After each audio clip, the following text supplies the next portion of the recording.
Welcome to ginger come diaries. இன்னைக்கு நம்ம எபிசோட்ல பார்க்க போற படம் மாயக்கூத். நம்ம தியேட்டர்ல கொண்டாட மறந்த ஒரு படம் தான் நான் சொல்லுவேன். இந்த மாதிரி திரைப்படங்கள் தான் நம்மளுடைய கிரியேட்டர்ஸ்க்கும் நம்மளோட தமிழ் சினிமாவையும் அடுத்த லெவல்ல கொண்டு போகும். எனக்கு தெரிஞ்சு நான் கொஞ்ச நாள் முன்னாடி பார்த்த கடைசி விவசாயி திரைப்படத்துக்கு அப்புறமா வேற ஒரு களத்துல ஒரு இன்ட்ரெஸ்டிங்கா ஃபேண்டசி ஜானர்ல நம்ம சமுதாயத்தை கேள்வி கேட்கிற மாதிரி ஒரு படத்தை நான் பார்த்தேன்னு தான் சொல்லுவேன். இப்போ நம்ம இந்த படத்தோட கதையை பார்க்கலாம். இந்த படம் ஒரு எழுத்தாளன் எழுதுற கதைகள்ல இருந்து அந்த கேரக்டர்ஸே ஒரு நாள் நாம முன்னாடி வந்து எனக்கு ஏன் இப்படிப்பட்ட முடிவை நீ எழுதுன அப்படின்னு ஒரு நியாயம் கேட்குது. இதுதான் இந்த படத்தோட கதை. எனக்கு ஏன் இப்படிப்பட்ட முடிவை எழுதுன, நீ யார் என்ன எனக்கு இப்படி ஒரு முடிவை எழுதுறதுக்கு அப்படின்னு அவன் கிட்ட ஒரு கேள்வி முன்வைக்கிட்டு, ஒரு எழுத்தாளன் எழுதுற முடிவு அவன் மனநிலையை பொறுத்துதான் அமையும். இதை அப்படியே எடுத்து பார்த்தோம்னா இந்த படத்தோட கடைசி முடிவுல ஒரு டயலாக் வரும். அதிகாரம்ன்றது அடக்குமுறையோ ஒடுக்குமுறையோ இல்ல, தேவையானதை கரெக்டான டைம்ல கொடுக்கறதும் தான். இந்த படம் வந்து வெவ்வேறு எபிசோட்ஸா உங்களுக்கு போகும். அந்த ஒவ்வொரு எபிசோடுமே நம்மள எங்கேயோ ஒரு இடத்துல வச்சு ஒரு கேள்வி கேட்கும். நான்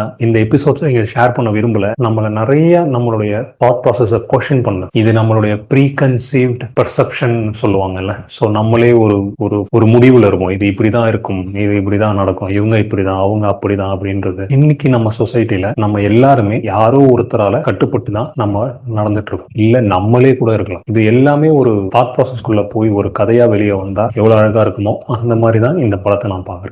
இந்த எபிசோட்ஸ் எல்லாம் அவங்க அவ்வளவு அழகா கோர்வையா கோர்த்து ஸ்கிரீன் பிளே மோட்ல கொடுத்தது அவ்வளவு இன்ட்ரெஸ்டிங்கா இருக்கு. என்ன ஒரு விஷயம் எனக்கு இந்த படத்துல யோசிச்சேன் அப்படின்னா, டியூரேஷன்ஸ் வந்து கொஞ்சம் இன்னும் கம்மி பண்ணிருக்கலாம் அப்படின்னு தோணுச்சு. பட் நம்ம இதே மாதிரி ஒரு மலையாளம் சினிமாஸ் எல்லாம் நம்ம நிறைய கொண்டாடி இருக்கோம். அதனால இது எனக்கு ஒன்றும் புதுசா தெரியல. இந்த மாதிரி திரைப்படங்களை தான் நம்ம சோ கால் கமர்ஷியல் ஹிட்குள்ள கொண்டு வரணும் அப்படின்றது தான் என்னுடைய ஆசை. இந்த ஒரு படத்தை உங்களோட நான் ஷேர் பண்ணணும் அப்படின்னு நினைச்சேன். அதனாலதான் இந்த எபிசோட். படம் பாருங்க, பிடிச்சிருந்ததுன்னா கமெண்ட் பண்ணுங்க. நான் அதை படிச்சு உங்களோட ஃபீட்பேக் தெரிஞ்சுக்கிறேன். மீண்டும் அடுத்த ஒரு எபிசோட்ல உங்களை சந்திக்கிறேன்.